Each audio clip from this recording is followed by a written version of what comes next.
This is a HeadGum podcast.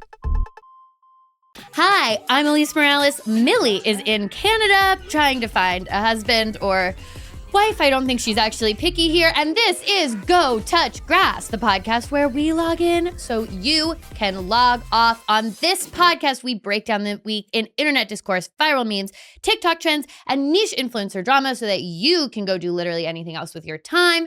Since it's just me hosting today, I'm going to keep the intro pretty short, but just remember, leave us a 5-star rating and review. Check out our Patreon, and please, for the love of God, get tickets to our tea party. That is Saturday, May 3rd at 11 a.m. at Prince Tea House in the East Village. Ticketing details are available on Patreon. And thank you to everyone who came out to our Y'all Fest show on Friday. It was an amazing time, and we should have the footage from that show up on Patreon sometime soon. So that's just another reason for you guys to subscribe. And now, joining me in studio as a special guest host for this week. She is one of my dearest friends. Millie's fond of her as well, I would say. Millie approved. You don't want to speak for her. Yeah, I can't, she's not here, so I'm not going to speak. I'm not going to use my voice to speak for her. I respect that. But she's my dear friend. She's a writer. She's a comedian. She's a director. You've read her work in The Guardian, in New York Magazine, and in Jezebel. Please welcome into your ears, Kady Ruth Ashcraft. Hello. Thank you so much for having me. One of my favorite pods. I know. I'm very excited. You listen, again, not to speak for Millie, please. But when we realized that we were going to need a guest host for this episode, we both independently came to the conclusion that it should be you. Okay, so I think that gives me some points for Millie liking me. Yeah, I think, well, she at least respects your work. That's literally all you can ask for in this town. I mean, actually, yes. Yeah. Sometimes I would be like, you don't have to like me, but can you please respect literally, my work? sometimes there's people who like me and I'm like, you could respect my work more. Yeah. And I do sometimes, I have a lot of people who like me. I need more people to respect my work. Well, hopefully that's what this podcast will do. Absolutely. Hopefully this episode can get us there. I'm petitioning for Grass Nation. I love that. Please respect Kady, Grass Nation. I need all the respect I so duly deserve.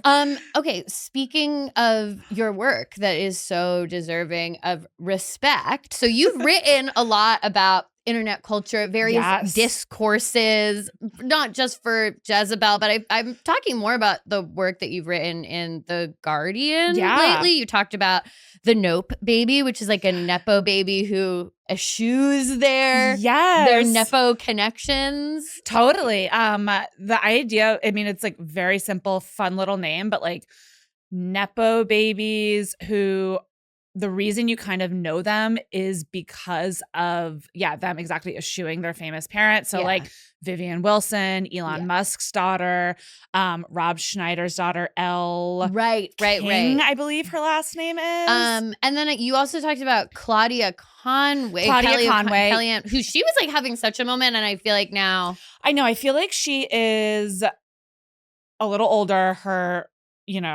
brain is a little more fully formed. She's not doing quite teenager acting out, but she really made a name for herself by being a rebellious teenager, but a rebellious teenager against her fascistic mom. So definitely garnered the support of the people. But just these kids who they are kind of flipping what being a Nepo baby is. They are using their parents' name recognition, even though I would say notably 2 of the examples I gave don't use their parents' last name. But they're basically I have an inside look at this famous person and they suck. Being a Nepo baby isn't all it's cracked up to be. You might get a last name, you might get some money in your bank account, but you're not necessarily getting the love from your parents. Yeah, and I think in the case of Elon Musk's daughter, that's almost certainly the case. Totally. I mean, just bravest woman to walk the earth. Oh my God, I know. She's really good online too. I feel like I just saw a post from her where she was please stop acting like I am this working class hero. I grew up really rich. Stop. Totally. She's this is actually making me cringe. Stop referring to me in this way because there is also my dad was Elon Musk. Yes. And there's something even if her dad was not as evil as he is, He's obviously like brain rotted from being so online to the point where he had to buy Twitter. But like, she's just so much better at being online than he is. Like, it's like that out of all the ways she's like quote unquote betrayed him. Like the almost most satisfying is just being like a cooler person online than he is. Like, she's actually a good poster, whereas he had to truly buy Twitter so that he could ensure that everyone sees his tweets, which is the saddest story ever told. Saddest tweet ever tweeted. Truly. For The Guardian, you also wrote about Kylie Kelsey's podcast, which like has similar reach to Go Touch Grass, I would say. Oh, absolutely. Like, I'd say kind of because if we're peers. If it wasn't me, it was Michelle Obama. Right. Yeah. That makes perfect sense. Exactly. But the other piece that I really wanted to ask you about is that you wrote a piece this year called From the Substance to Mormon Wives, the year pop culture's stretched, stuffed faces became too strange to ignore. It's talking about plastic surgery trends and kind of, I feel like things are shifting back in a way away from the truly just like Instagram face. And I was wondering what motivated you to write the piece? What were you seeing? What was kind of the central thesis of the piece? Totally. Well, I'm so excited to talk about it because the piece was just sort of like a real I mean, it was a good piece, but it was sort of like a real like slop bucket of a lot of my thoughts of like this current moment we're in and the way women, but like really specifically like cis white women, if like that was kind of who I was really focusing on, are looking these days. And I agree. I do think there's been this sort of like pullback. Literally is like fillers getting dissolved is trending. I think there's been this real kind of public backlash to the strangeness of veneers. Like, I think we're seeing plastic surgery and cosmetic surgery, not always surgery, but like cosmetic procedures being taken to these like really extreme limits. So we're getting like terms like Mar-a-Lago face, like with what's happening with like Kimberly Guilfoyle and Laura Loomer and these people who really look like, and it's tough because like you're so conditioned, especially as like a millennial woman, to like not talk badly about people's appearances. And Laura Loomer looks really scary. We discussed Laura Loomer on the Patreon, and we said flat out, like, if you are a right-wing racist nut job who works for Donald Trump, we are and we will say that you look fucking nuts. Totally. On our podcast. No, absolutely. Your face looks fucked up. You look like Jigsaw. Totally. Like truly scary. And then people like who, unfortunately, like I wish it was just people whose like politics I didn't agree with. I could be like, you look crazy. But then there's people who like maybe their change in their appearance doesn't even necessarily look bad, but it's like just noticeably different. And it feels like this weird thing we can't talk about where it's like, well, this person's whole face looks sort of different. Or there's a ton of discourse around this. Do you watch The Boys? No. At all? Okay, so The Boys is like a superhero show. Yes. Yeah, and basically the main gal whose name I am forgetting, but she plays a character named Starlight. She, since like the show started and the show where it is now, has definitely done a mixture of like filler and maybe some actual surgical procedures to her face. Totally. And anytime a picture of her comes up, you'll see, if you read the comments, it's all people going back and forth about like, she fucked up her face. She doesn't look good. Remember Starlight from season 1? And then other people being like, you shouldn't talk about her face. And like, she's even had to like discuss this in the press because it's become a part of the narrative around her and the show. And it's tough because I watched the show in like a binge watch format, so it was very the healthiest way. Yeah, exactly. I just like like slurped the whole show up in one kind of single weekend. And so the change does seem very stark when you watch it that way. But also, it is. I am like, this person's politics, as far as I know, I don't know what they are, so that's better than Laura Loomer. No, of course. And I don't want to come at this woman or be like, she looks bad or anything, but it is kind of an interesting thing as an actor to think about where it's like, well, this is part of the character now. Like, we kind of have to assume that this character has done this now. I mean, it's interesting, like, as an actor, like I'm not really on camera that often. Both of us like stare. Both of us stare, but when I am, no. But yeah, so that's something I don't have like as much insight into. So I'd like love to hear your thoughts on it as well. But like it is, I don't know, like I wrote this piece and I was really nervous for it to go out, honestly. And people were very kind about it. And if they were mean about it, they weren't mean to my face. So thank you.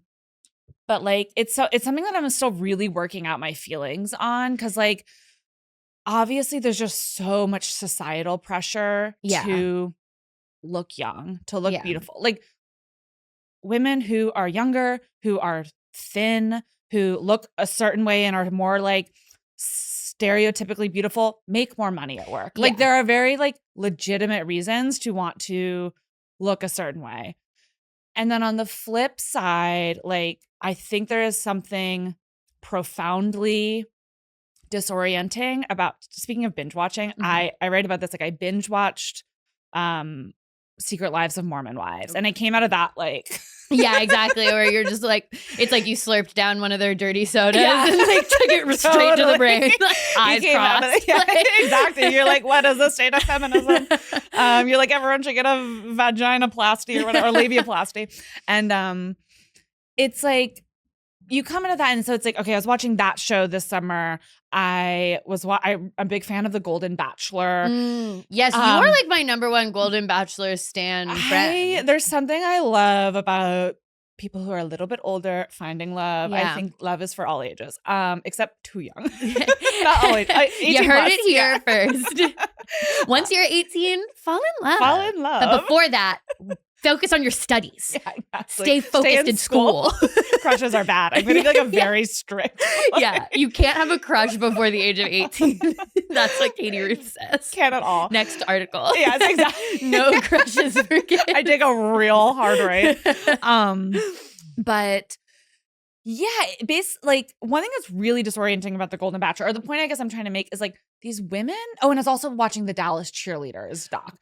That was a dark place. And women of like kind of like 20s, 30s, up until they're like 50s, 60s, 70s, and they're all kind of looking the same. Yeah. And there's like this like signifier, like these signifiers of like the cascading long hair and extensions. Yeah. The teeth that all look the same. The lashes that look way too heavy. Like all these looks, and it's like, okay, you are like performing femininity. But then what I was saying is like profoundly disorienting is like, what is what is the role of aging in this society? Yeah. Like what, I don't know. And like where on one side it becomes, okay, again, we're not supposed to talk about people's appearances, and like there are a lot of like societal cultural benefits to maybe adhering to ways someone like looking a certain way. Yeah. I think there's also this unspoken thing of like, at a time when womanhood is being like policed by the state, adhering to like one way femininity should look. Yeah. Like, are there repercussions to that? Again, like I'm a cis woman. Like I understand that there's huge like reasons and important reasons that people who fall outside of like cisdom, get plastic surgery. So like, I'm really like, I don't know, I'm trying to just like figure out this conversation. But again, this is mostly like, or like fully, I'm talking about cis women who are getting these like things. Yeah, right. Because it's like when it's gender affirming care, it's a completely different situation. But also some people are like, well, it's all gender affirming care for everyone, actually. Like, is a guy flying to Turkey and getting his hairline redone gender affirming care? Like, that is a different conversation. But I think where I've struggled in the same place is like, kind of on an individual level, like me talking to you, whatever. I'm like, do whatever you want, girl. Fill your cheeks, fill your face, get your pussy tightened up, do whatever. Go to Turkey, get a big, beautiful, luscious, like hair. Like whatever. Do whatever you want. But then when you take a step back and you think about it in terms of like a trend that we're seeing across society, like that's where you start to go, but what does this actually mean for everybody to have the same face? And I think that it kind of, this type of plastic surgery, the like cheeks filled, lips filled. Again, like the cascading hair extensions that you see on Mormon heavy Wives. look. It's heavy. It seems like so much hair. On their There's head. no way there's not a lot of smells. I know. I'm doing this when my hair is like literally insane for anyone watching our YouTube, but it's not heavy. It's not long. It's up. I'm like a lion today. But like, I think it came out of the Instagram era of when the Kardashians were in their kind of peak of influencing society.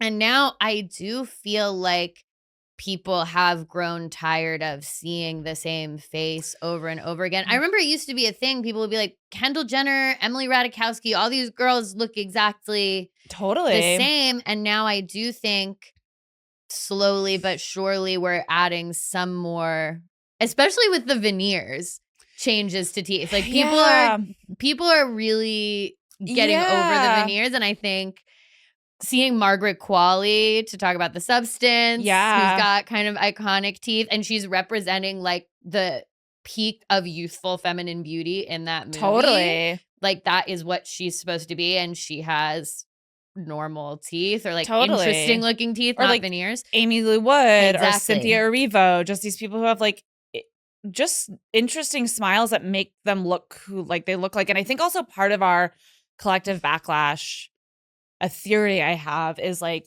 with the rise of AI images that has a lot of backlash to it. I think people are really hungry for people that just look real, like people. Yeah, like look authentic. And like there's a lot of discourse I've seen online about like, you know, for a lot of reasons, like rom-coms hit really hard in the 90s, right? But part of it is like, Billy Crystal looks like a real dude you'd run into. Like, no offense to Glenn Powell. I would love to run into Glenn Powell, but like, there's like the go to Dallas, you'll find him.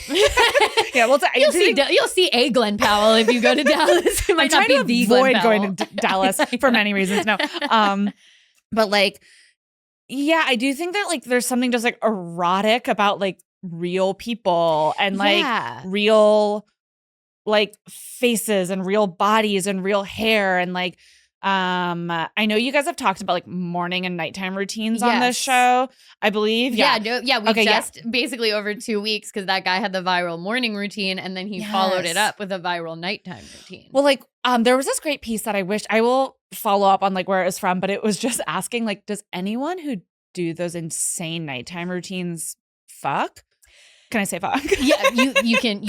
Are they fucking? It's like after you're taping your mouth and you're putting this like gel on your face and you're like binding your hands behind your back so you can like sleep. Like, is anyone fucking? Yeah. And like, that's sometimes how I feel when it's like, you have these like veneers and your tits are hard as rocks and you can't make a face that's not this. Are you fucking? Or like, are you having good fucks too? Yeah. Or it's this thing that we've talked about in terms of the morning and night routines, in terms of Brian Johnson, that guy who's trying to live forever. It's like dedicating so much of your life, energy, time, whatever, to looking perfect, looking young, etc., extending your life, extending your youth, that you're not enjoying anything. You're not, do I feel better when I go to bed and I do all my little things and I wrap my hair and I do my little heated eye mask for my chronic incurable dry eye? It's been a minute since I've mentioned it. Yeah.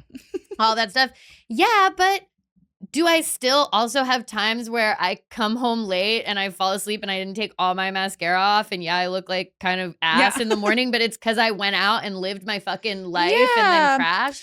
Yeah, it's I don't know. And that's like this like balance that I was like trying to kind of figure out in this piece where it's like, I don't want to demonize people who are like, Botox makes me feel more confident going out in the world, or like, getting hair extensions, or like, fixing my teeth and my smile has like made me feel better. Like, I think there is a lot, like, I really try to not demonize people like that. Because like, I get it. Like, I color my hair. I like wear makeup. Like, it's like I have a lot of friends who participate in that stuff. It's like, that's not really what I'm trying to go for. I have Botox in my forehead right now. And it looks great. It looks great. I have to touch it up a little bit. No, but so it's like, it was just like, felt like this fine line. And again, like, I feel like I really come from this like raised in this online culture and just like this wave of feminism of like, you're not critiquing that stuff, which like I think is important. Like, I don't think we need to all have like hairy armpits and like, you know, whatever. Yeah, like, it swings and also both do that. ways. I've done that too. Like, yeah. So I don't know. I just think it's just like, how do we have this conversation again? Like when it's happening on this like mass cultural scale. Yeah. That like be like, yeah, well, women like aren't aging, especially like just in like public consumptive media. Yeah.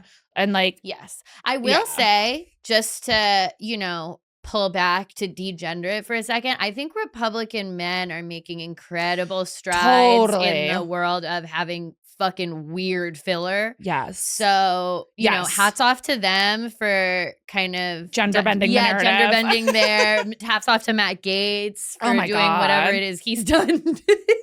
Hats off. Let's see that head of hair you have. Yeah, also. exactly. Hats off to Turkey. Yes. No, totally. So it's like, I wrote the piece just trying to kind of like figure out like how we're talking about it these days. Cause I do think there's been a bit of a backlash. We're seeing even some like cosmetic procedural backlash, like people trying to get things reversed. Yeah. And I think in the like fascistic leaning / fully fascist maybe government that we're like at right now, it's like, what good does like everyone trying to look the same do? Like, I do think there are like actually big political implications to everyone looking the same. The exact same. And for that, the same to be this very narrowly defined youthful woman, cis woman version of everybody, where it's like your face is full of hyaluronic acid and your lips are so big and your eyes are so wide and like you're just and it's like you've like smoothed yourself over to the point that you're like, I can fit in anywhere. Exactly. And also everyone looks great. and everyone looks great. Yeah. But on the subject of kind of in that world of, I feel like this is a show where we actually did get some, you know, obviously everyone is hot if they're on TV, but we have kind of a variety of different looking people. We are recording after the White Lotus finale. We're going to talk about White Lotus for like a couple minutes right now. We're going to keep it spoiler free, but if you personally don't want to hear anything about White Lotus at all. If you don't know that like it's set in Thailand, like pause it. Exactly. I bleep all that.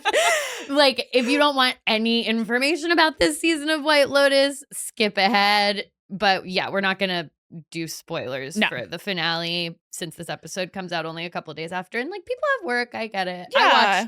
I watched last night. I mean, but also my work was recapping it this morning. So that was part of it. Yeah. But okay. Number one, I feel like White Lotus does have, again, everyone's been talking about Amy Lou Woods. Amazing teeth. I mix her up because last season it was Haley Lou Richardson played Portia. This is Amy Lou Wood plays Chelsea, who has the amazing teeth. But also Walton Goggins having like a receding hairline and a bald patch in the back. Wait, also side note, because like Walton Goggins has some crazy veneers. So I looked that up being like, oh, it's funny, especially with like Amy Lou's and then his teeth. But he got veneers early on because all of his teeth were knocked out from being hit in the mouth with a baseball. Fun fact. Okay, Fun fact. That's like a reason to have veneers. I know. I was like, wow. Yeah. So it's like, that's why we can't judge people on an individual level. Absolutely because it's like, not. why do you have those crazy veneers? Well, all my teeth fell out because of a baseball. Yes, exactly. And that's why we can't judge. And I would neuld dream. Why do you have all that filler? Because I was hit in the face with a baseball. And it needs a soft cushion to land on next time. And it popped all my hair out. Exactly. And he was so shocked now. His hairline is receded. All of his hair popped out in the back. And totally. No, but it's like kind of what makes the show great. Like, again, obviously everyone's hot, but they kind of just look like real people. Like Greg looks old. Yeah. Like Lori, all those gals, like the trio of blondes who are all good friends and school friends. So, you know, they're all the same age. Like, it's kind of cool. Like you see Kate, who is played by Leslie Bibb, and like she is clearly very like Botoxed up. And so you see someone at that age, what they look like. And then you see Lori, played by Carrie Coon, who like is just like a softer, I think less procedured face.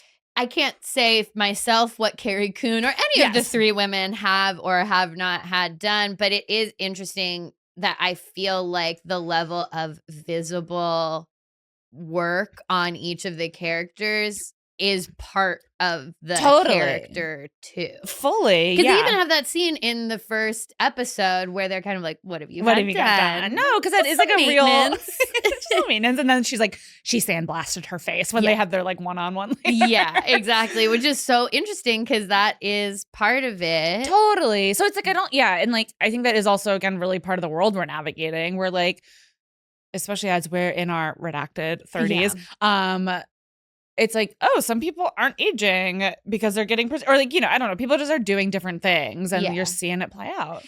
Yeah. So, okay, the reason I bring up White Lotus is because you have been covering it for Jezebel, and you also on your personal TikTok have been, I would say you have expressed a pet peeve about how people talk about White Lotus online. So before we get into today's discourse, I wanted to give you the floor to talk about way White Lotus discourse plays out online. Totally. Well, and I believe it was for season 2, I also did write a piece on that called The Way White Lotus Discourse on TikTok is Breaking My Brain. I wrote for Jezebel. Yes. Where people have like reverse engineered watching the show on TikTok to becoming like freaking Harriet the Spy, Nancy Drew. Like, they're just like, well, if you notice there were 3 monkeys, and actually monkeys are native to Thailand, and you're like, they're trying to like uncover some stuff, and it's like, you want to just hold their hand and be like, hey, so it's just called tone. Yeah. Or it's called subtext. Yeah. And not everything is like a, what's that when you're like locked in a room and you escape a room? Yeah. What's that when you're locked in a room? Being kidnapped. No, it's like they're kind of treating these shows like an escape the room, and it's like it makes it less fun, I find. Yeah. Like, I understand the desire to be like, oh, like, who died? Who does the killing? Like, right, because that's the central mystery of it. So it's like, okay, yeah, obviously the discourse around the show is going to be like, oh, I think this person is going to be the one who dies because I noticed this clue. Or like, in the intro, he always does those intros where they're like the murals that are like a big mural, and as the person's name shows up in the credits, whatever image is on the mural is usually like related to their character in some way. I'm like, that's fun because that's literally just actually true. Totally. That's what is being done here. Totally. But there is this element of like trying to search for Easter eggs or dig so deep that I'm like, you guys need to relax. Yeah, it is like this Easter egg obsession, which I will say fueled by Taylor Swift. Yes, that is true. And like, I don't know where she's hiding right now, but she needs to speak for her crimes. That is just like, not everything is a Rubik's Cube that needs to be solved. Like, and even this show like isn't a Rubik's Cube that needs to be solved. It's just like a narrative that unfolds, and like the way sometimes it's being discussed and people are trying to like outsmart it. Again, just like subtext. I mean, the media literacy on TikTok it's tough. I was thinking about how like the generations and where they are most media literate. Like Gen Z is TikTok, Facebook is boomers, millennial is Twitter, or Instagram. I feel like millennials are on Insta too. Yeah, but there's something about Twitter where I feel people are like, I read an article, and then, or like people my age. Anyways, yeah, that's just sort of my rant. So, anyways, I've made some stuff sort of poking fun at that because people. Really, I'm just like, hey, it's Sunday night. Just enjoy the show. Yeah, I feel like some people, we've started treating every show that's new and interesting like it's lost. And it's like, we're not, there isn't all of this like, yeah, there is a central mystery of who's going to die at the end. But other than that, I think we can sit back and enjoy the show, y'all. I don't think we need to be like, people. So the way that they're positioned and standing in this in this scene and this actually hotel means that. And I'm like, I don't know. I know. It's like sometimes actually just there's a production designer who's good at their job. Exactly. Like they actually might just be standing like that because it makes the person who's supposed to seem the tallest look the tallest. Totally. Or like maybe the other side of the room, like there's like kind of a busted window that doesn't look as good. Yeah. Like there's just a lot going on. Or like one of the ones I was seeing was like after Sam Rockwell, who played Frank's like incredible monologue. Yes. People then were like, okay, well, Rick's so Sritala, I know I'm sort of pronouncing that wrong, but the famous Thai woman, like she is trans and Rick's dad, who's like transitioned because of the monologue. And it's just like, okay, let's just do we think that's really what's like, happening? do we think that's really what's happening? Or is this just like you kind of got on a bike and went downhill real fast? Yeah. Well, I also think it's part of like having a take culture, which is like everyone after the end of the episode, there are like every episode, there are probably like one or two pretty obvious new clues that have been 100% presented, or one or two things where it's like, oh, the brothers did what? Like, let's talk about that. But then I think there's also this drive to have something new to say. Absolutely. And so it pushes people to have a take like that, where it's like, so what if actually the Thai woman who owns the place is actually Rick's dad? And like all of the you're like, well, what if? But like, let's also, again, media literacy. And here's what I'll say. Here's actually some insider info. I'm going to look straight to camera. If you want to know, if you want to uncover some real clues about what's going to happen on the next season or the next episode of The White Lotus, here's what you do. You watch the preview for the next episode. Yeah, and that'll actually give you almost exactly what's going to happen. Yeah. Like they'll still leave some to the imagination, but it's not, you know, it's not the biggest mystery in the world. No. I've been seeing a lot of this because there's a new Hunger Games novel out called it's like the prequel, right? Yeah, there's a new prequel. I listened to the audiobook. Really, really, really good. Sunrise on the Reaping. But now I've been also taking in a lot of TikToks about it because there is a lot of really interesting stuff where you learn different connections, and there are actually things that you learn from this book that if you go back and read the originals, you're like, oh, this is why Hamish said this. And blah, blah, blah. But it is getting into that territory of kind of the main things that have been said. People have run out of things to say. And so now we're getting into another thing that I hate. And then we do have to get to the discourse is I haven't seen anybody talking about this. And it's something that either everyone is talking about or that is so obvious that it's not something people would need to be talking about. Like in the case of Sunrise on the Reaping, I saw this one TikTok that was like, I don't see how anyone is talking about the fact that The Raven by Edgar Allan Poe factors heavily into the book. And she's like, nobody's talking about the fact that this poem is real. And I was like, okay, so that's actually just so obvious because it's one of the most famous poems in like American history and maybe like modern poetry in general. That I think the reason nobody's talking about that is because it's We get it. Like, and did you know no one's talking about this? Yeah. This series is the Hunger Games. Yeah, like, okay. Or my favorite in that genre too is that they're like, no one's talking about something that, well, no one's talking about it for a reason because it's not relevant. Yeah, because that's and not no a thing. one's talking about that. I mean, I can't think of a good example, but yeah, it's just like, well, yeah, there's a reason no one's talking about it because that's dumb.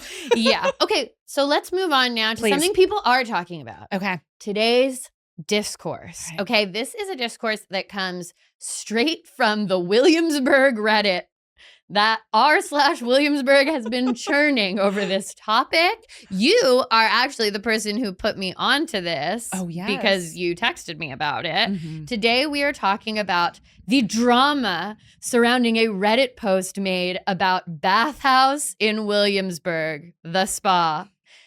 Disclaimer, please don't sue us, Bathhouse. It's big alleged energy. We're just on all of recapping some stuff being discussed on Reddit. This is an internet podcast. We recap stuff people are talking about online. As you are aware, based on your multiple court filings that we'll get into, you know that people are talking about this online. Please do not sue us.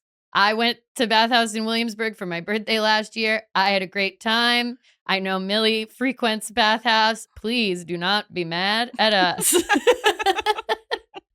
So with that, what has been going on? So, okay, first I'll start with the background for anyone listening who doesn't know. So Bathhouse is a spa, sauna place. There's it has kind of like a clubby, cool vibe. There's a restaurant attached. They have 2 locations here in New York. One is in Williamsburg, one is in Flatiron. The main crux of what we're about to talk about is the Williamsburg location. Again, I went there for my birthday last year. I was very relaxed. I remember you coming out. You said I had a great time. I had a great time. I said happy birthday. And that's and that's kind of what the vibe was. Yeah, so it opened in 2019, kind of like weathered the pandemic, managed to stay afloat. All that salt. Exactly. And now they have 2 locations in New York. It's, again, like, it's nice. It's kind of swanky. It's a spa, so it's got different pools of different heats. Salinities. Different salt-related stuff that you can put on you. You can get in rooms that are real hot. You can get in rooms that are hot in a dry way, hot in a wet way. Like, it's a spa. Yeah, it's a spa. It's a spa. Yeah. It's sort of temperature-based. Yeah, I would say it's not one of those big, like, Russian baths type things. Like, there's a little bit more of, like, a cool, young aesthetic to it. I have personally never been. The vibe I got a little, and speaking on that, just felt like a little like WeWork spa. Yeah. Okay. So I think that is a good way to describe it. Cool. And I'll hit you with this detail. Did you know that Bathhouse heats its pools using the byproduct of Bitcoin mining that it does on the premises? So it mines Kady. Sorry. Kady, let me finish. Sorry, hold on. I'm blacked out. Kady, guys, Kady has passed out. Kady's foaming at the mouth. I swallowed all the Bathhouse water. So when I first read that, I said, I have no idea what that means. No. My understanding is that they mine Bitcoin on the premises. Okay. And then the heat generated from mining that Bitcoin. Wait, I need to pause really quick. Williamsburg used to be like a cool place where music was made and like hipsters hung out. I know. Continue. I know. Now it's Bitcoin fracking so you can like network in a hot pool. I mean, exactly that. Like, people always talk about how gentrified Williamsburg is. Like, that's been a discourse since we first moved to New York 10 years ago. But it's 12. A new level. I know. 12. Yeah. Almost 13, actually. I know. Actually, I'm 13 in June. Okay. Yeah, anyway, Me too. I'm young. I'm youthful. Me and Alise met the first month we moved to New York. I know. We did. Yeah. Yeah. Haven't aged today. No. And that's not filler. No, that's it's not just filler. Genetics. And joie de vivre.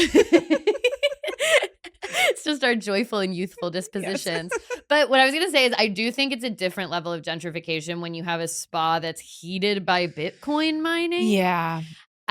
Because when I first read that, I was like, oh, how would they? I thought that they were just somehow tapping into heat generally that's being made off of Bitcoin mining.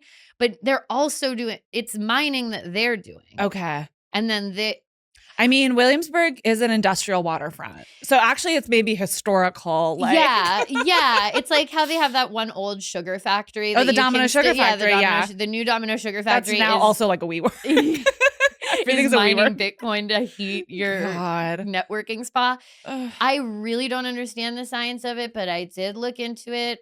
This is a thing. Wow. That can be done. Okay. They say that it means that they're like energy neutral as a result of doing this. Interesting. I'm kind of like, but if you didn't mine the Bitcoin on the premises, you'd still be, yeah. But then maybe it's not, and then maybe they would have to use regular heat to heat the pools, so then they wouldn't be energy neutral. And like, is there energy neutrality like at the forefront of their marketing, or is this something that's maybe a little behind the scenes? And they definitely, especially upon opening, I think one of the things that they touted was that they're heated by Bitcoin. Okay, heat. cool. Bitcoin's just one of those things where like you say Bitcoin and my brain turns into like cartoon, like Teletubby land, where it's like, that's the way people make money. And I'm just like, what? It's the blockchain. And I'm like, yeah, no. I mean, again, we've had to talk about it so many times on this podcast. Totally. To me, it's like how a plane works. Like, I understand. No. It does. They fly. I get it. And I know that there are scientific reasons why a plane flies and how that happens. I do not understand those reasons. When I read the reasons, my brain does not compute not only do I not information. understand, but it's like not really my business. Yeah, exactly. It's not my business how a plane flies in the sky. It's not my business what Bitcoin is. No. But I have gone to a spa heated by the heat generated from And you mining. didn't like grow an extra toe. No, I seem fine. Okay, cool. It's almost a year since I did that, and Amazing. I'm You still look great. kicking. Thank you. So, well, that's the filler. That's That's my enormous veneers. but yeah, so that is, I would say, like WeWork spa, kind of like a sexy tech aesthetic spa is the vibe of Bathhouse, and I think this Bitcoin thing kind of contributes to that. For sure. I would say. I think it speaks to the ethos behind the spa that it's heated by Bitcoin in a way that I genuinely don't understand. No, I love it. But the reason that we are talking about Bathhouse today is because of a Reddit post from nearly 2 weeks ago now. This is a discourse that has been brewing. You would think it would die down, but then things kind of keep happening. Well, one might say that it's the ideal conditions for such a thing to grow. Kady, yes. So let's pull this up on the screen, actually. It should be the first slide after this one. Perfect. Okay. So 17 days ago in our Williamsburg, no_yogurt clothes 7214. Just to correct you, no yogurt closet. I'm so sorry. It's no_yogurt closet 7214. What is it? We don't know what it means. Yeah. Well, actually, I guess she was a little bit of a yogurt closet as a result of this. Yes. Sorry, that's disgusting to say. We're going to get into the post. 17 days ago, she posted, it has to be a she. I was about to say, assuming she, and then I'm like, no, actually the biology of what we're about to discuss, I think, makes it or clear. Someone with a vagina. Yes. Yes. True. Yeah. And that's T. Yeah. And that's UTI. Okay. And the T in LGBT. Sorry. Okay. Anyway, we haven't even said what the post says. This person, No Yogurt Closet, posted a post that said UTI from Bathhouse. In it, they say, I went to Bathhouse, Williamsburg, for my birthday. Been there, done that. And the renovations are so nice, but I noticed the hot tub and body temp tub were looking kind of dirty and gross. I thought it would be fine, but then I ended up with a UTI. My friend went to the Flatiron location a couple days before me and also ended up with a UTI. I don't know if they need like better chlorine or what, but I've literally never gotten a UTI from a pool, and I grew up as a competitive swimmer, so it must be pretty bad. Now, you were on swim team too. Oh, yeah. So you kind of know Absolutely. where you also, I've never gotten a UTI from a pool. Yeah. So this, not to brag. State championship. State championship. No UTI. No UTI. I myself did not get to actually compete in the state championship, but I held the counting numbers for the long distance swimmers. Continue. Wow. Okay. Part of my lore. So this post goes up in our Williamsburg, and it pops off pretty quickly, and it leads to a bunch of comments from people who are being like, I also got a UTI from Bathhouse. So if we go to this next slide.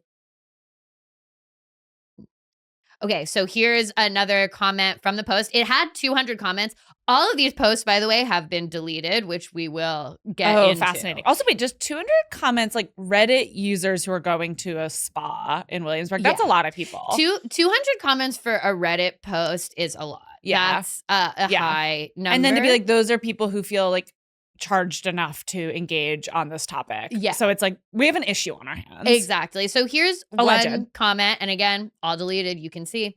I went to Williamsburg Bathhouse last Sunday and got a terrible UTI within 48 hours. For context, I'm 30 years old and I've never had a UTI in my life. I didn't even know what it was until my girlfriend heard me describe the symptoms and told me, I'm sure that it came from Bathhouse. The water just felt ick to me, especially that lukewarm pool. Maybe they aren't using enough chlorine or something. IDK, gross. A lot of people calling into question how much chlorine they're using. Also, just so far, it's been called the body temp pool and the lukewarm pool. Yeah, neither. They need to up their branding. Yeah, like, exactly. I think I went in that pool. Yeah. I, again, didn't get a UTI. So Great. I'll just say that. And yeah, again, this is all alleged. These are These are Reddit comments from random people. We don't know anything about them. Yes. We do not know who they are. I've never seen their pussies. I don't know when they're sick. We're not medical professionals. I'm not a medical professional. I'm not a spa professional. No. I don't work for the Department of Health. No. Bathhouse, do not sue us. Please do not use your Bitcoin money to sue this podcast. we will won't be able to give you anything. We'll have to work in the Bitcoin mines. I know, to, we're gonna have to start mining Bitcoin if you do Bathhouse heated by Kady Ruth and Alise. Our labor. I know. I'm just like, I can't have Millie go away for 1 week and then we're being sued by a business that she actually does frequent as a result of my work. I can't be doing that. Bathhouse. But this is just, again, one of 200 comments. People are saying it's dirty. People then also, it starts to move away from people just being like, I got a UTI at Bathhouse. I got a UTI at Bathhouse, to people being like, Bathhouse used to be a lot better, but now it's too crowded. The vibes are off at Bathhouse. People claim that basically in their push to become more popular, all this different stuff, since they opened the second location in Williamsburg, that now they want the atmosphere to be too much of a party vibe, and it's leading to sexually inappropriate behavior from guests. So people are like, I've seen people hooking up in the hot tubs and stuff. Amateur, because it's people obviously hook up in spas, Yeah. but not obviously is the thing. Yeah, that's the thing. You got to be discreet. The point is for you to go into the steam room and kind of just jerk off who's ever in there. Yeah, you can't be in the you can't full be view hot tub No. just hooking up. That's not how a spa, that's not how a bathhouse hookup is supposed to work. Yeah. And I think that what we're dealing with, again, is kind of toxic heterosexuality here, because the hooking up at a bathhouse is a tried and true gay male culture. Gay male culture thing that has been perfected. Yeah. And I think, I think about that. Or yes. Yeah, I just think that straight people could benefit from maybe seeing what's being done there. Yeah. And if you want to fuck at a spa, kind of implementing it in that way. Because we can't be in the public areas where everyone can see you doing that. No. The hot tub is visible in kind of the main floor of the space. Absolutely. So, and there are going to be people there who aren't going to hook up, who are just, again, maybe going for their birthday. Yeah, exactly. I'm kind of here just to celebrate myself and turn 34, and God bless you. When I'm in a steam room and no one can see anything, and I'm in a bathhouse, my assumption is anything could be going on around me. I can't see it. But in the hot tub, no. Yeah. That's not great.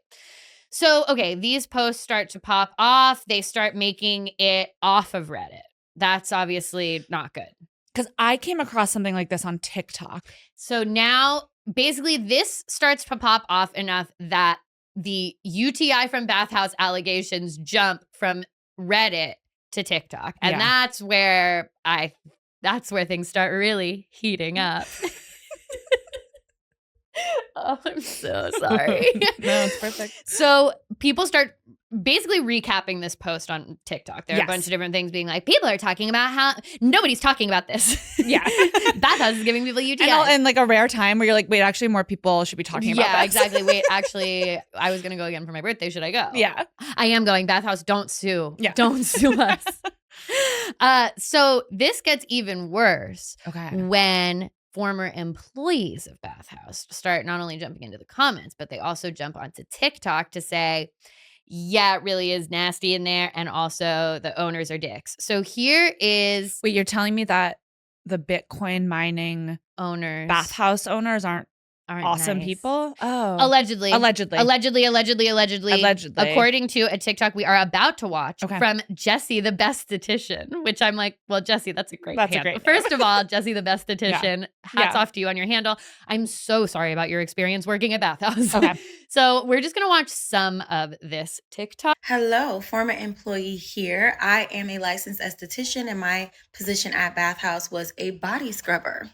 So I'm going to break this down into two parts. The first part is going to be how dirty the facilities actually are. And the second part is going to be about how they treat their employees, especially ones that are, let's get into it. For starters, I'm going to talk about the Williamsburg location, and then I'm going to go into the Flatiron location. So the Williamsburg location, obviously located in Williamsburg, Brooklyn, there's... There are 3 different types of mold living in the main bathing section of Bathhouse. This mold can be found in the 2 hammam scrub rooms, the tropical sauna. It can be found in the drain that is right next to the hot tub, which is also right next to the public drinking water fountain. Myself, other former employees, and other current employees have always complained about the stench that comes from the walls due to the mold. Now, if you are planning to get a scrub there, just know you are going to be breathing in mold. Okay, we can pause it here. So, yeah, I mean, that's obviously not a great review. She goes on to say a bunch of different stuff about the cleanliness. And then in the part 2, she does talk about how while she was working there, she had a bunch of different issues with the management, but she felt like she experienced racial discrimination and also like pregnancy discrimination while working there. And it's kind of a longer story, but the gist of it is that she asked for some pregnancy accommodations that weren't met. Her husband was also working there. He asked for some medical accommodations that weren't met. And then she also started to notice that she and some other Black female employees were getting written up more for like their attitude. Like they were getting a lot more commentary about like, you have a bad attitude, kind of coded language. So this is from an article in the New York Post because surprise, surprise, we jumped from Reddit to TikTok. Now mainstream media outlets are picking this up. So there's an article in New York Magazine, and then there's a New York Post article, and then a bunch of different websites to start like aggregating what's in those 2 articles. Cool. But this is from the New York Post. And I can't tell if the former employee that they are talking about here, they don't name them. I can't tell if it's Jessie the Besthetician or not. There are some clues that it potentially is Jessie the Besthetician, but I don't know. Could be someone else. They talked to multiple employees. From the New York Post. The former employee said she eventually resigned after she was allegedly slowly taken off the schedule when she transferred to the Flatiron location. That's why I think it's Jessie the Besthetician, because there was a lot of stuff in her retelling about how she was at Williamsburg, but she wanted to transfer to Flatiron, and then she was not getting scheduled as much. So I think got it. Context clues. For me, contextually, having watched all the videos, I'm like, I think we're talking about Jessie. Okay. She said, I actually liked my job. I liked what I did. I just wanted to feel after working there for a year and some change to feel like I actually mattered, just to learn that I didn't. She said of the phone call she made to quit her gig. I told him, the management representative, that I felt like it was a lot of racial discrimination. I did describe what happened to other workers who came to me who so happened to also be Black, and it happened to them as well. I think it's this commentary about like your attitude, whatever. Totally. The manager said, and I literally quote, I don't think it's racial discrimination because the owner is married to a dark-skinned woman. So that would have been nipped in the bud. And I was silent because he literally took my experience and threw it out the window and said, well, you know, he has a Black wife. So that's just what was reported to the New York Post. Yeah. But obviously the claims of racial discrimination are obviously their own huge problem. Totally. But the things that are cooking online, I can't stop, are more about these like health related claims, cleanliness, etc. Both the New York Mag and New York Post coverage of this drama say that they had been sent videos of worm-like insects crawling on the floor. Don't love that. No. Don't love that. Hate it, actually. Yeah, I'm like, that's actually disgusting. But literally both articles were like, we have independently confirmed videos of worm-like. One said worms and one said worm-like creatures. But either way, hate that. I would not love it. So now, with all of this, obviously the Bath Bros are pissed. Yeah, of course. They're extremely pissed. So the New York Post said that they're suing one of the former employees who complained on TikTok for $100,000. Again, I think they're talking about Jessie the Besthetician, but they did not. She doesn't deserve this. I know. I'm like, don't. And she's pregnant? She ended up that pregnancy. She lost the pregnancy, so that's part of it too. No, it's okay. Right. You didn't know. Okay. You didn't. But watch also, all of still like, I don't know. Yeah. Well, then it's like it doesn't matter. To not even receive care during that time is difficult. But okay, so it is at this point that Travis Talmadge and Jason Goodman, they are the owners of Bathhouse, start to try to push back against all of this stuff. So they blanket deny that there are any cleanliness issues at Bathhouse.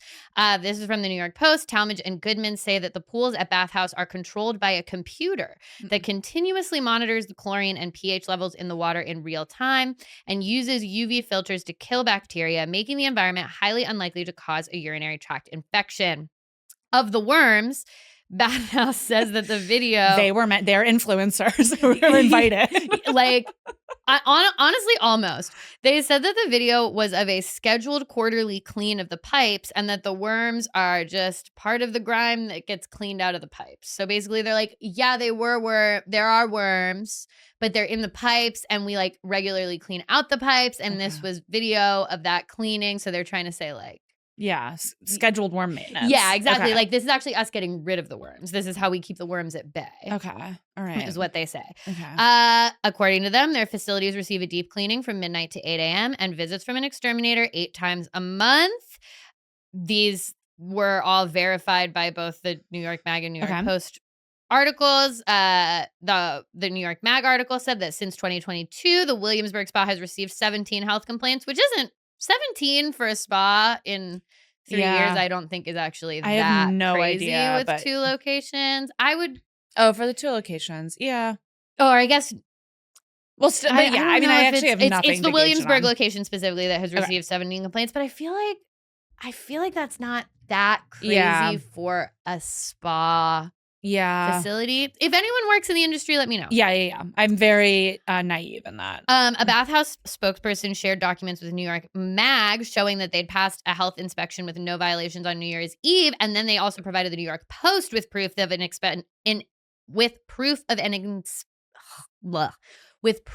an inspection passed last Tuesday. So they are showing up with the receipts to be like, we're clean. The state of New York says we are clean. Cool. Talmadge and Goodman also adamantly deny the allegations of racial discrimination, stating that 60% of their 350 staff members are racial minorities and that they promote an incredibly diverse and very celebratory hiring practice. Well, I don't know what it's just like, people aren't saying that there aren't 60% minorities. You're just saying those 60% aren't treated well. Yeah, like that's not really. And I also don't know how you promote a celebratory hiring practice, but okay. But they are suing someone, I think Jessie the Besthetician, based on these claims. And they said in the court papers that these allegations are demonstrably false. Ugh. So all of this suing obviously has only made the discourse worse. And also, like, nothing ruins the good vibes like a lawsuit. No. I mean, that's okay. So at this point, like let's say you own the Bitcoin spa. Of course. Like, what are you doing as the Bitcoin spa owner to deal with this?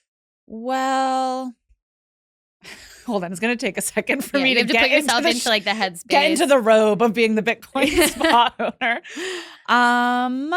If I wanted to prove to people that my spa was clean and that the worms were being taken care of in a systemic way, I would probably be getting on I'd probably hire, honestly, some like clean girl beauty TikTok influencers. Smart. Yeah. Smart.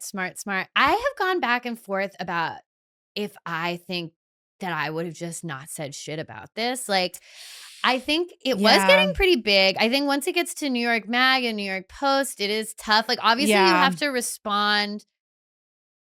I think you should respond if journalists are calling you about it. But I think maybe prior to that, I think what's difficult though is like, I have to imagine the Bitcoin powered spa is really a breeding grounds. Sorry, for a petri dish. For like influencer type people who are online. And that is definitely true that they try to they're courting those that people. kind of energy. So I get that they're probably really tapped into the online discourse. And I think that being the subject of this kind of thing can feel very catastrophic, especially if you like feeling like you're at the center of anything online probably feels like a massive if your mentions are filled up with something, if like people are commenting on your Instagram, which there are claims of comment deletion being happening, allegedly comments are being deleted.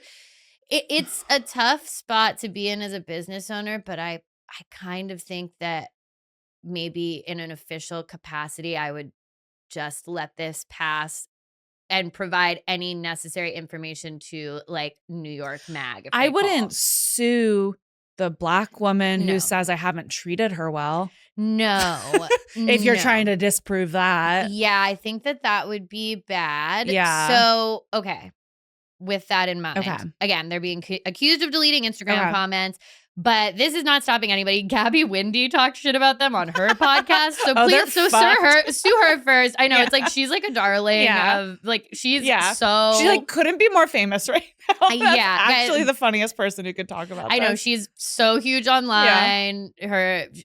For anyone who doesn't know, she's from The Bachelor, but I feel like she has now risen to a new prominence because of The Traitors. Yes. She's very funny. Mm-hmm. She is online, whatever. She just did Las Culturistas. She's doing great. Yeah. She, I guess, talks shit about Bathhouse on her podcast.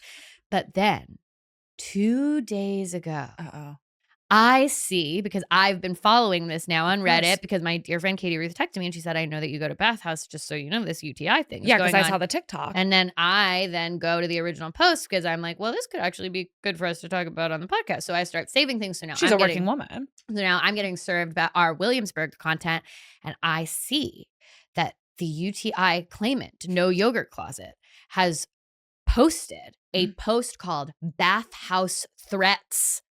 That is the title of the post. And in it, the OP says that basically that Bathhouse has contacted her via DMs and then via text to take down the post. Okay, so here's where things get complicated, right? So what I'm showing you is a screenshot that I took of Google Images previews because this post has been removed. Oh, this post cannot be found. I saw it and saved it, but I should have screenshotted it. Like a fool, I didn't screenshot it. It's okay. And the post was just of this letter, and unfortunately, the quality is not such that I could like zoom in and reread the letter. So I'm gonna have to retcon it from the comments and also my own beautiful brain and memory from reading it in real time when it was posted. But I did want you to see, Kady, that like this did exist. Yeah. And it was posted on Reddit, but unfortunately, because it was an image, the website that I used to look at deleted Reddit posts did not archive the image of the letter. Okay, the technology is not perfect. The technology is not perfect. But basically, in this post, labeled Bathhouse Threats, she talks about how, I guess when this originally went down, she DM'd Bathhouse to be like, hey, I got a UTI at your facility. Yeah. And then I guess also posted to the Reddit simultaneously, not realizing that it was going to like create this big situation. So if we go to this next slide. So this is, again, it's hard to see because I had to pull it from Google Previews, but these are her DMs with Bathhouse. These are the OP's DMs with Bathhouse, where you can see in the response, Thanks for the info. Glad to hear you and your friend are feeling better. We did see the Reddit post, and it caused quite a stir at Bathhouse. We had some cancellations and concerned clients that mentioned the post. If you are open to it, would you consider taking it down?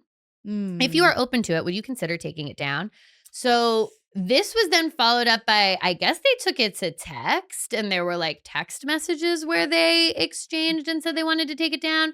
This was the only screenshot that I could find that still existed, but I remember from reading it that I guess she interacts with this employee for a little while longer, and the employee is like, just so you know, like the manager can get kind of yelly.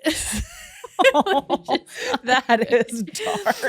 Which is not great. Kind of yelly. The photo that she had posted called Bathhouse Threats was a photo of a legal notice that she received from what claims to be Bathhouse's legal team, but I will say that the tone of the letter is so insane that it might be like that the allegedly someone who works there maybe wrote this and just put their lawyer's name on it. A lot of people in the comments were like, I've never seen a legal person communicate like this because and the letter was to take down the Reddit post? Yeah, the letter was to the OP. I guess they used the DM with her to find her real name, and it was sent to her work, she said in the comments that they sent it to her place of work, I guess. But the letter itself, it starts out with what you would think, that they're like, you have damaged us by saying that you got a UTI on Reddit and like you can't trace your like UTI libel. to us. Yeah, that kind of stuff. But then, and this is what I wish I had the exact text of the original post to read. It goes on to make reference to, it says something along the lines of like, well, we have also looked at your past Reddit posts and your social media posts, and based on the sexual activities that you've talked about, that's more likely to give you a UTI than our bathhouse. Oh my God. So they like the lawyer's slut shaming. Yeah, they include this weird slut shaming thing that's like, hey, and also we looked at your Reddit and it seems like you're a big skank and you probably got the UTI from that. Oh my God. So it's like, yeah, we're a clean bathhouse and we're a Puritan freaks. Yeah. So it's just like, well, what vibe are you going for? Exactly, because it's like you also want a sexy club vibe that's encouraging people to hook up in your hot tub, but also you got UTI from being a little skank, and we can tell from your Reddit comment history. So really bad. So obviously this also like digital surveillance creep ass bathhouse. I know, like you can tell behind the scenes. This is really looming large. Again, like, is this the behavior we do expect of a Bitcoin mining powered bathhouse owner? Allegedly, like those maybe do feel like people who would turn on a woman angrily. Yes. So this post, Bathhouse Threats, gets 308 comments before it is deleted. And as I said, that post is gone now. The original UTI at Bathhouse post is gone now. Wow. So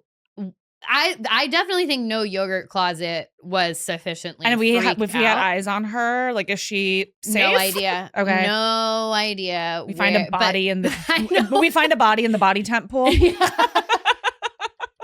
Sorry, I shouldn't joke about that. So.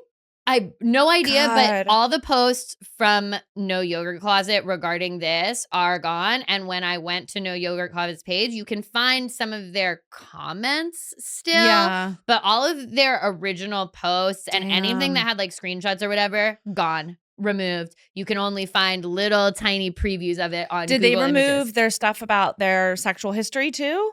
You know, I didn't go. I'm actually not a complete fucking freak, so I didn't go that far back in this person's Reddit history to find out what these. For sure, I respect that. Sexy comments. Sexy comments. But all of this is gone now, and now, if we go to this next slide. Okay, but before that, we can see some of the comments on it, and obviously this did not look good. So here's a comment from Origami Pigeons. I can think of about 10,000 ways they could have gone about this in good faith. None of them include going through your Reddit and bringing up your sexual behaviors. Bathhouse is correct. Your UTI can't be pinned on them, but they lost control of the situation the second you made your post. Trying to regain it by playing nasty with you was the stupidest path to choose. And reply to that is, the letter has no legal basis and isn't a cease and desist letter either. It reads more like an attempt to bully, intimidate, and defame OP. Yes, she can't exactly pinpoint the source of her UTI, but the sexual activity allegations are just as baseless and more defamatory than her Google review. The letter serves no purpose other than to open the door to legal action from OP. Let's go to this next slide. Here are more comments. This is the most unprofessional legal letter I've seen. I mean, they can't prove or disprove how OP got the UTI. It is also just so funny to have 300 people being like, well, we don't know where you got your UTI, but the letter is rude. How?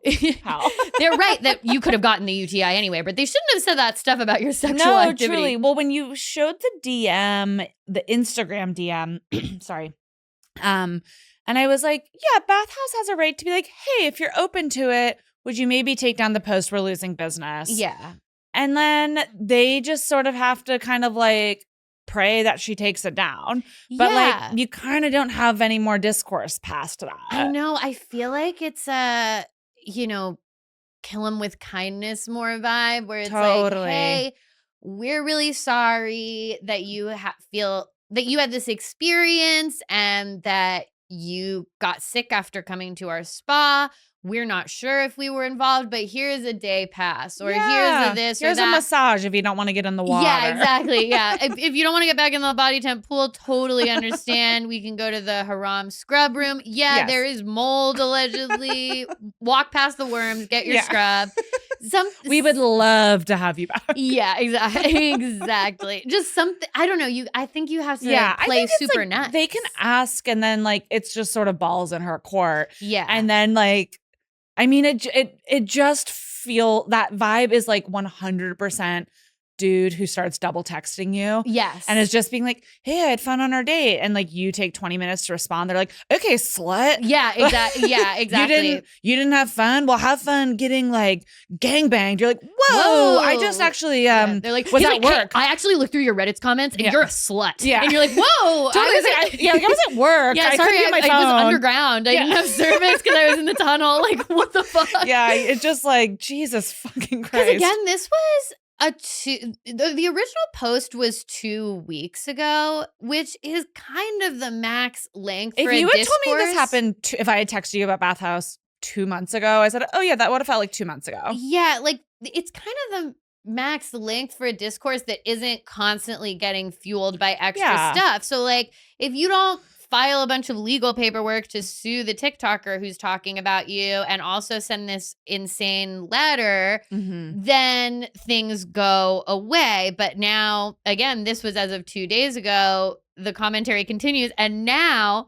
where things stand right now is that now the Williamsburg page has started to do like meta commentary about Bathhouse. So if we go to the next post, this was posted today, 53 minutes prior to when I came here. Someone, Polish Giraffe, posted, Bathhouse to blame in giving Justin Timberlake a green light to expose Janet Jackson's breast in 2004. Incredible. And then if you go to the next page, Bathhouse's part in the 1989 Tiananmen Square massacre. Like, people are posting now. Am I the only one talking about this? Yes. Like, that was from Sufficient Wish. And that was from yesterday. So now it's like moved on to becoming almost a meme level where people are just joking about involving Bathhouse in anything. And I mean, to quote Chapel, good luck, babe. Yeah, like that's the worst place that it can get, where now it's funny for people to just make crazy fake allegations against you. That is really not good.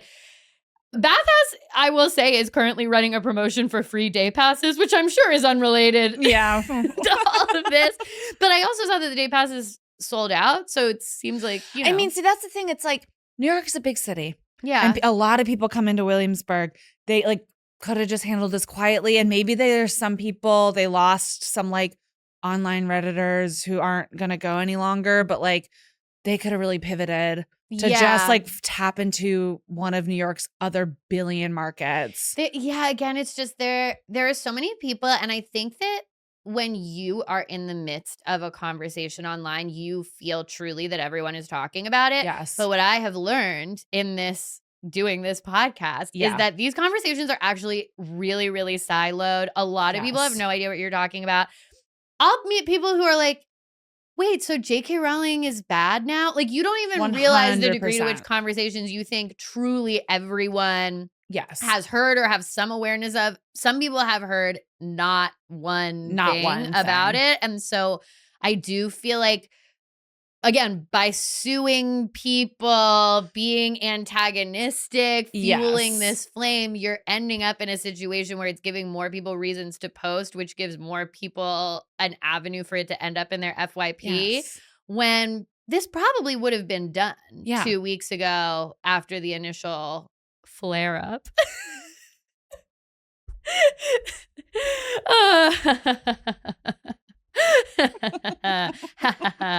Anyway, all right. So I think that brings us to the end of the Bathhouse situation.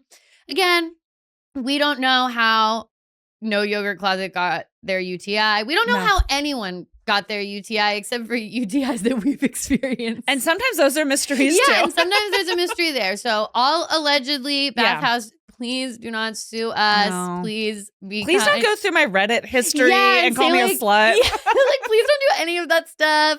If I show up for my birthday, that's because I've decided to squash the beef. So you don't need to, we don't need to have an antagonistic relationship just because we covered this. Yeah. You know? And please don't, Millie wasn't on this episode. So please don't. She is in Canada speaking good about your name. Yeah. Millie's actually a goodwill ambassador of the Bathhouse in Canada right now. So please definitely, don't put this on her. You know what? This has, I did say earlier, this is like bad energy for a spa, but I'm thinking about the other famous New York City bathhouse, which has a huge squabble, which is the Russian baths, which were owned by two men who I think are maybe related, but not totally sure.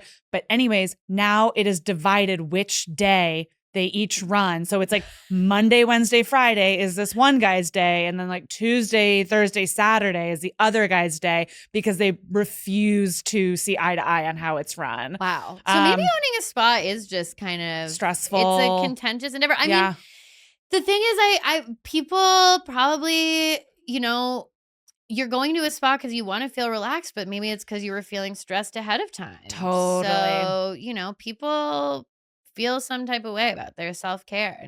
And if you have people going in who want relaxation and you have people going in who want a sexy club experience, things are going to come to a head. Again, when I went on my birthday, it was very chill. I did go in like the middle of the day on a Tuesday. Yeah.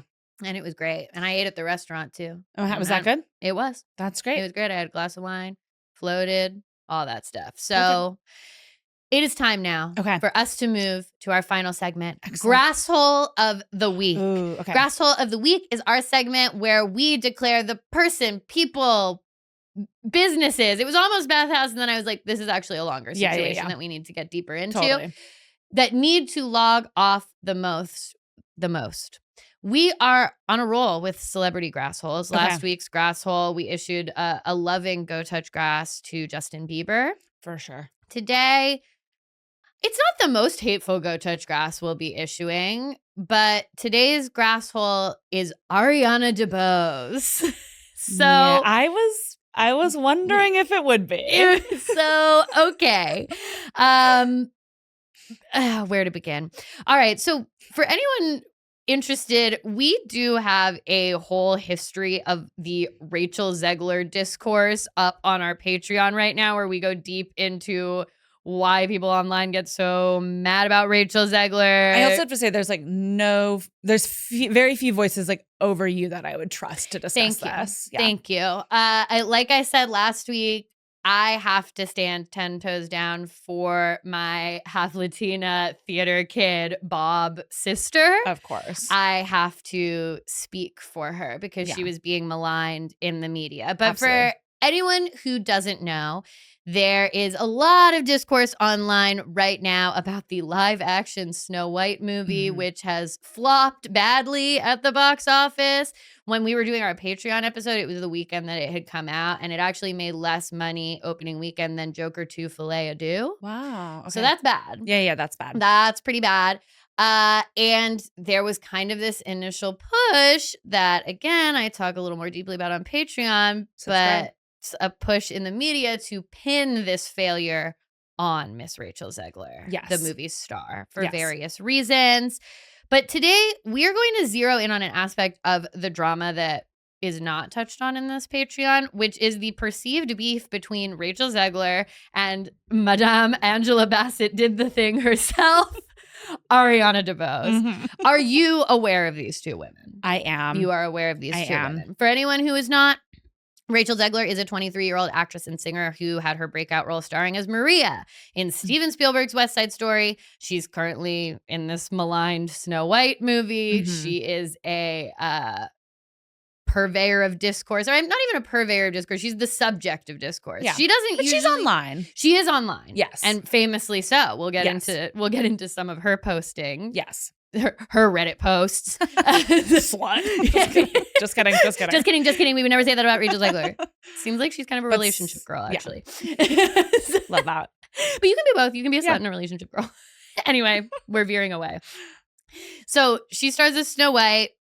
Much controversy around that. She's also set to star as Evita on the West End. Yes. Put a pin in that. And Ariana DeBose is a 34-year-old actress, singer, and dancer who got her start on Broadway. She was an ensemble member in Hamilton. Mm-hmm. I think she represents via dance the bullet that kills Hamilton. I think that's her. Okay. Never saw the show. Wow. Yeah. Wow. You weren't ham for ham? I wasn't. You know I was ham for ham. Absolutely. I support that. I saw the whole thing. And I unbeknownst to me, because she wasn't on the, so in the someone public was consciousness the yet. bullet?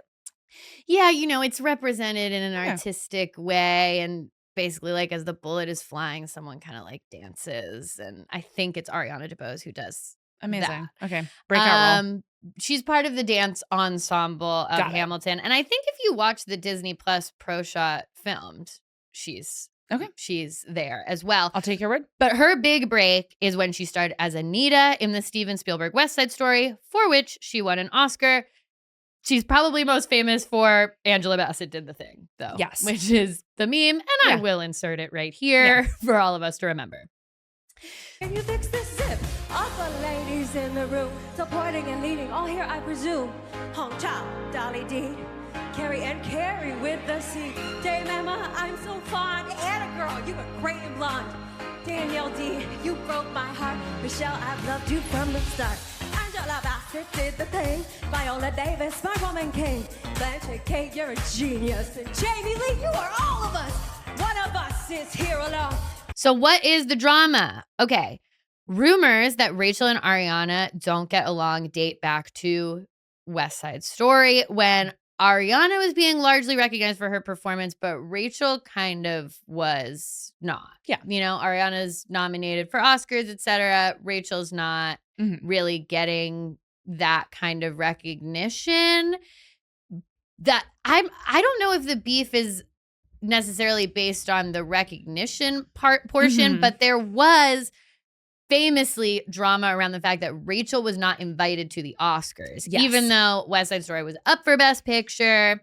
And, Ariana DeBose is nominated. I think Steven Spielberg is nominated for Best Director. It's nominated for all these awards. But Rachel is not invited, even though she is the star. So it's kind of complicated, because Millie pointed this out on our Patreon, but it might have been that they just didn't want to invite Ansel Elgort, her co-star, who by the time the movie came out had been embroiled in some sexual misconduct allegations and was kind of canceled at that point. So it could be that they were like, we're just only inviting the nominated people. Totally. It's kind of unclear what the reasoning was for not inviting Rachel, etc. But Rachel Zegler, who is online, revealed in kind of this way that was both shady and not, that she wasn't invited to the Oscars. This caused a dust up online, caused her to then get invited to the Oscars. I think it was a post where she was like, yeah, I guess I won't be there because I didn't get an invitation. So it's, she knew. Yeah. She's a smart girl. When she posted that people were going to be like, what? Yeah. And kind of, It worked. Yeah. She got to go. Absolutely. But people noticed that after that, after the Oscars, at some point, Rachel and Ariana, who had been previously following each other both on Instagram and Twitter, they unfollow. Okay. So people notice unfollows. Oh, for there sure. are people who like spend their lives checking these unfollow. I think there are like automated. There has to be bots like that will do it at this point as well. Lord hopes there is, because if not, I know that's a job you can give to a robot. A robot can actually do that job, and I hope a robot does that job instead of get a real the robot person. that counts the bacteria at Bathhouse to see if Ariana and Rachel have unfollowed are following each other. and figuring out when people like celebrities follow and unfollow each other. Yeah. Give it another job. So it's like they were buddy at the BAFTAs, which this is not the Angela Bassett did the thing year. It's the year prior. Okay. But then people notice, okay, they've unfollowed. Okay. Then it's also people note that Rachel's post about Ariana winning the Oscar didn't seem particularly warm. Okay. Which, sure. You know, Yeah. people are funny yes. about this stuff. Yeah. Basically, like, all Rachel did was share an image of her winning to story that said, speaking of historic wins, which seems fine to me. People really like to read into Rachel Zegler's online behavior in a way where sometimes I'm like, you guys are thinking a lot about What this. I'll also say, musical theater girlies are sort of the reigning queens of like performative excitement. Yeah. And people know when the performance isn't living up to par. Yeah, I mean, that is true. That's why I go back and forth with it, because I'm like, okay, on the one hand, I don't know, she posted it to story. Yeah. She shouted out her co-stars win, whatever. But there is an element of like, if two musical theater girlies are truly best friends on set, you're going to get like a full 5 stories. You're getting a grid post. Yeah. Honestly, you're getting a grid post of you guys hanging out in costume, trailers, getting your hair done, all these behind the scene moments. Yeah. Oh my God. Like your performance blew me away. Yeah. And these are definitely things that Rachel Zegler is adept at, because one of the things we talk about, again, I keep promoting this Patreon episode, but you guys can buy it for $3.50 if you don't want to just fully subscribe to the Patreon. Seems worth it. But like, people also now talk about if she has beef with her co-star Gal Gadot in Snow White. And one of the things they point to is that she did this carousel of like 20 pictures and not one picture was of Gal Gadot. So I do think that Rachel Zegler is a very adept poster in that she knows how to post in a way that like hints at what's going on with her, but also her like hands are clean. Absolutely. Of a good politician. Yeah, exactly. Someone who's not a good poster, and the reason why she's grasshole, is Ariana DeBose. Yes. So unfollowing is not what makes Ariana a grasshole. Unfollowing does not a grasshole make. No. We're allowed to follow or unfollow Absolutely. anyone as they will. Mm-hmm.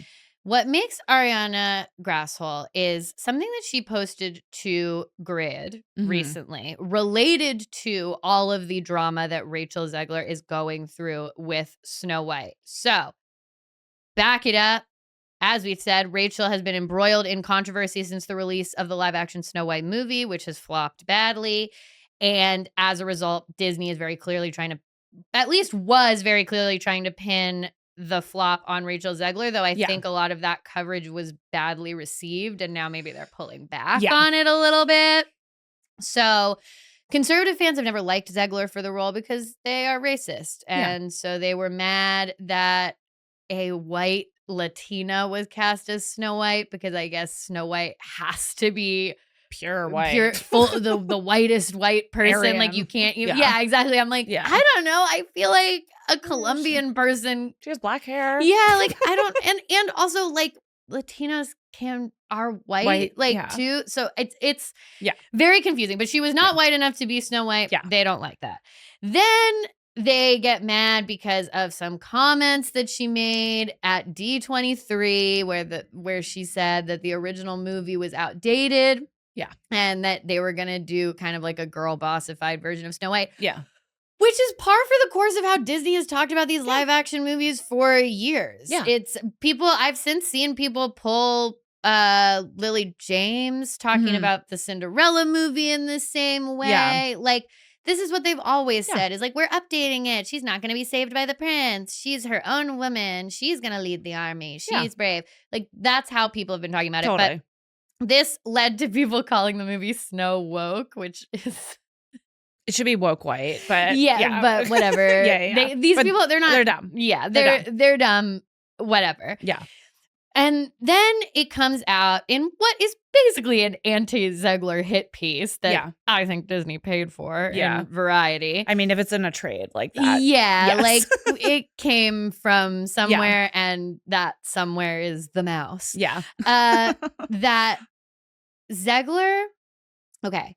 So in this piece, it tries to argue that the controversy around Rachel Zegler and basically 2 posts that she has made that reveal her politics are the reason why Snow White is failing. Not the fact that it was one of the worst movies I've ever seen in my life, because I did go see it and it was extremely bad. Not the fact that Gal Gadot's performance is unwatchably horrible. Not the fact that there were 7 different script writers on it, and that by the time you watch the final movie, you can tell that it's kind of 7 different movies. Yeah. Not the fact that they took out the dwarfs, then added them back in reshoots later to create this kind of horrifying CGI dwarf situation that doesn't make sense. Okay. None of that is the reason the movie fails. No. The reason it's 2 social media posts. Yeah, the reason, according to Disney, that the movie failed is because when Rachel Zegler first tweeted out the trailer for Snow White, the teaser trailer, she replied to that tweet with another tweet that said, "And always remember Free Palestine." Great. Oh, in my opinion, yeah. In Disney's opinion, no. Yeah. No. So this leads to a story that came out in this Variety piece that Disney apparently flips out over this Free Palestine tweet. Okay. Because, Disney obviously puts a lock on any like political content. Like it's not technically Disney-fied to put any type of political statement connected to the Snow White movie. Yeah. They freak out about this. And apparently the producer of the movie, Mark Platt, father of Ben Platt, very, very powerful producer in film and Broadway, flew to New York to try to personally convince Rachel Zegler to take this post down. Rachel Zegler did not take the post down. Love that. And between that and the fact that after Trump won, she said, "Fuck Donald Trump," according to Variety and the Disney party line, that is why Snow White failed. Again, not because of the Uncanny Valley CGI, not because of it failing on every single level. Or the fact that like their rabid fan base seemed to be weird, white, old racist. Yeah, not the fact that it's ugly. Yeah. It's ugly, this movie. Cheap looking and ugly movie. None of that. It's because Rachel Zegler said Free Palestine and fuck Donald Trump, which are 2 things that if you said 23-year-old musical theater actress, Latina woman, you could probably guess were feelings that she had, but she tweeted it, so whatever. This then leads to Mark Platt's other son, who's a Nope baby in a different way, I would say, in that he's trying to be a Nepo baby, but the society has said nope to him. Nope. Not Ben Platt. Okay. Jonah Platt, the older Platt brother. Okay. Said in a now deleted Instagram comment, basically, so someone commented on his page saying, "Your dad flew to NYC to reprimand a young actress. Any words on this? Because that's creepy as hell and uncalled for. People have the right to free speech now. Shame on your father." And then Jonah Platt responded, "You really want to do this? Yeah, my dad, the producer of an enormous piece of Disney IP with hundreds of millions of dollars on the line, had to leave his family to fly across the country to reprimand his 20-year-old employee for dragging her personal politics in the middle of promoting the movie for which she signed a multi-million-dollar contract to get paid and do publicity for. This is called adult responsibility and accountability, and her actions clearly hurt the film's box office. Free speech does not mean you're allowed to say whatever you want in your private employment without repercussions. Tens of thousands of people worked on that film, and she hijacked the conversation for her own immature desires at the risk of all the colleagues and crew and blue-collar workers who depend on that movie to be successful. Narcissism is not something to be coddled or encouraged. So he posted that. Okay. Deleted it, obviously. Of course, yeah. But was that in the Variety article? That was after it came out in the Variety article that his dad had done this. Someone went to his personal page, commented. He then comments that. That then starts to get added to the story. He deletes that comment. So you're probably wondering, what the hell does any of this have to do with Ariana DeBose? Why is Ariana DeBose grasshole? Why isn't Jonah Platt grasshole? He is, actually, but for a different week, and we had moved on from that discussion already. And we covered it on the Patreon, as I've said 100 times. So last week, Ariana DeBose shares this very weird image to her grid. Yeah. Okay? Kady, why don't you describe what we're looking at? What does this post say, and what aesthetically what's going on here? So, wait, first I want to clarify, grid or story? Grid. Okay. I know. This was something that I thought about as well. It went to grid. Okay. Is it a reel? It doesn't matter. I think it was an image, and it's set to Beyonce Cozy. Okay. We are looking at sort of a deeply decontextualized bouquet of roses. Mm-hmm. Are roses also relevant in Snow White? Like, isn't she? Whatever, doesn't matter. I think her lips are as red as a rose. Maybe that's what I'm thinking. But I don't think doesn't matter. Yeah. Anyways, I feel confident saying this is an AI image of roses. It's giving AI generated. It's giving AI generated bouquet of roses. And then in sort of a glowing neon font over it, we have the quote, "Narcissism is not something to be coddled or encouraged."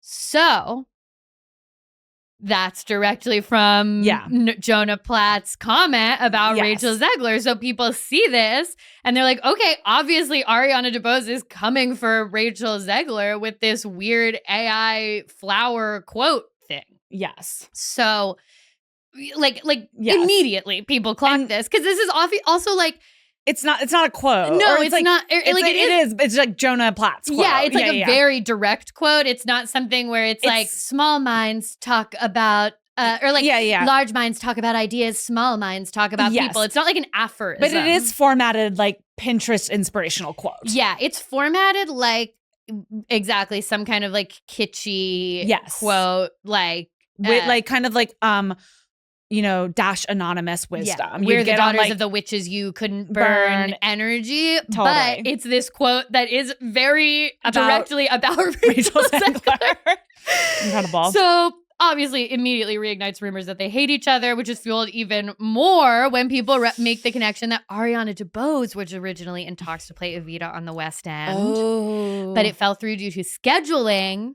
And now the role has gone to Rachel Zegler. So people are like, I wonder what the true behind the scenes is on that. And also there's really just a huge disparity between Rachel Zegler's posting abilities, which are good. Yeah. And Ariana DeBose's. I know. And I am wondering if it is a millennial versus Gen Z thing. Personally, I identify as a good poster. I would not post an AI-generated image of flowers with a quote that I can't attribute to anything that seems to be pretty specific. But I do wonder if there is a generation gap.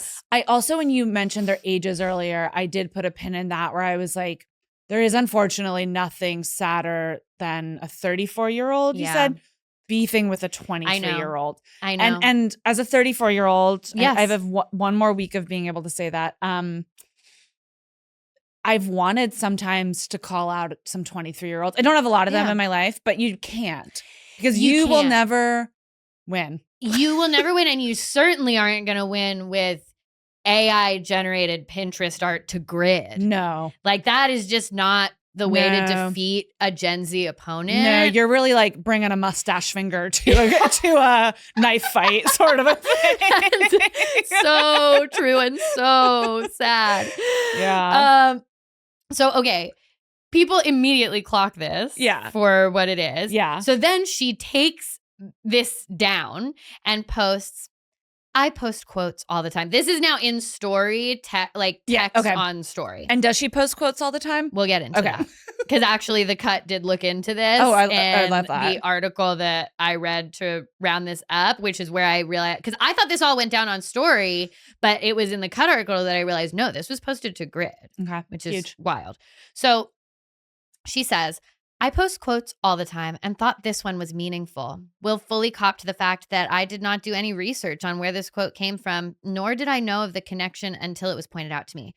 I have no intention of inserting myself into a news cycle. This is not the first time I've posted about dealing with narcissism, and it probably won't be the last. But next time, I'll be sure to clarify its origins first. So obsessed. So the Cut looked into the claim that she posts quotes all the time, and they said that to Grid, at least, that is not happening. really true. She posted on International Women's Day and right before the election, so it's not like totally unheard of for her to post. But those were sort of like, yeah, those are like context. Events. Yeah, exactly. Yeah. And again, this is such a specific quote. Narcissism is not something to be coddled or encouraged.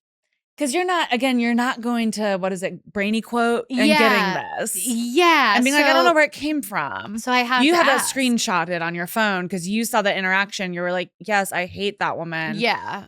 And yeah. So here's what we'll have to parse out. Okay. Do we believe her? No. Yeah. Not at all. I think she, unfortunately, was having a very successful career when most of us were online. I don't think she realizes how savvy people are on the internet. Yeah. And I think was like, oh, it's sort of a quote. And the thing was deleted, so people can't search where it's from. And she's like, this is going to be me being kind of shady. And it's like, again, she was being Hamilton's bullet while all of us were in the Bitcoin mines on Twitter. And it's like, no, there are people who...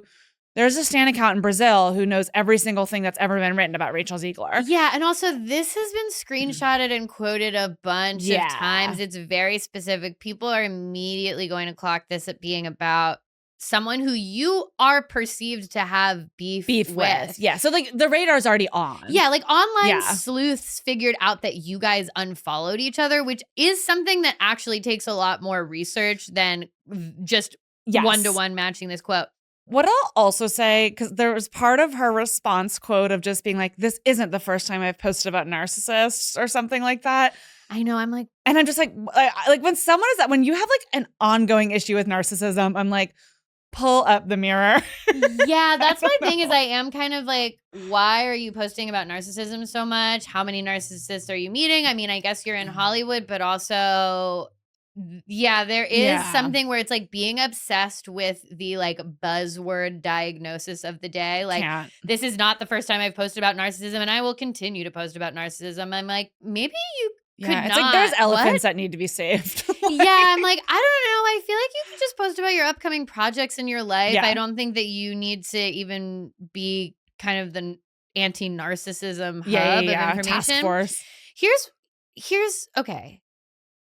To give her some potential pathway to this not being intentional. Okay. Maybe there is a world where this made it to Ariana DeBose's feed because she engages in anti-Rachel's, like she'll look at anti-Rachel Zegler posts and she didn't realize, like it came up on her Discover page and she didn't realize that it was being fed to her in that way. But I'm also like, who even made this? Who made this picture of roses with narcissism is not something to be coddled or encouraged over it in general. Even as I'm saying it, I'm like, I don't know how this got to Ariana DeBose. Well, I was wondering, do you think this. she made the image?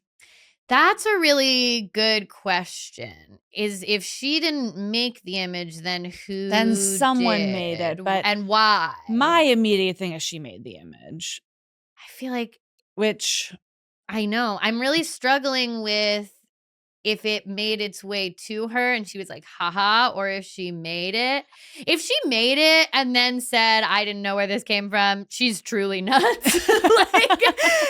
I could see it maybe. Yeah. Someone else who's a Rachel Zegler hater made it, and it made it to her Discover page, and then or sent it to her, and then it was in her. She saved, Yeah, and then maybe she didn't realize like the degree to which it would be traced back, because it does seem like if you're gonna go out of your way to make this and post this, and then just immediately remove it and be like, I had no idea it had to do with Rachel Zegler. That seems.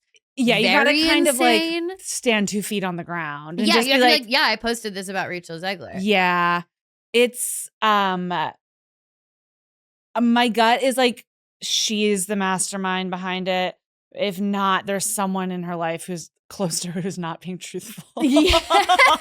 who's like feeding her bad stuff. Yeah, exactly. So my feeling is, if she knew where the post was coming from and she posted it, that's a go touch grass. Yeah. And if she didn't know where the post is coming from and posted it, this is a weird thing to post to Grid in general.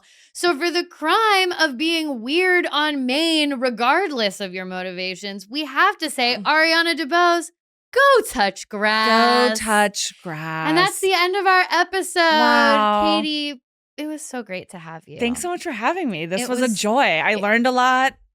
And I loved a lot. You lived a lot. You learned a lot. I laughed a lot. You laughed a lot. Why don't you tell everyone, all of Grass Nation, who've come to both like you and respect your work, I'm sure, where they can find you, follow you, get everything online. So I am on Instagram and I think also TikTok. I mean, I know I'm on both, but as Kady, Kady Rabbits, Rabbits. And yeah, you can follow the stuff that I'm doing. I post the articles that I write, and it's on TikTok. I'll sometimes like go into a little bit more depth of my thoughts of what didn't make the final edit. And yeah, you'll see what I'm up to. Guys, follow Kady there. Follow this podcast at Go Touch Grass Pod on everything. Follow me at Pandalise on Instagram and Alise Navidad on TikTok. Follow Millie at some variety of Millie Tamaras on TikTok, Instagram, Twitter. Twitter, she's lactose intolerant. I believe so. I don't have all of Millie's handles top of follow mine, her in Canada and get her back here. Yeah, but if you type Millie Tamaras into the search bar of the various websites, you're gonna find her pages. Yeah, you're gonna find photos of the most beautiful women alive. Yeah, exactly. Kady's trying to get Millie to. Yeah. Kady's like, I will get it. No, guys, Millie likes Kady a lot. They're also really good friends. Okay, guys, that's it. Until next time, go touch grass. That was a HeadGum podcast.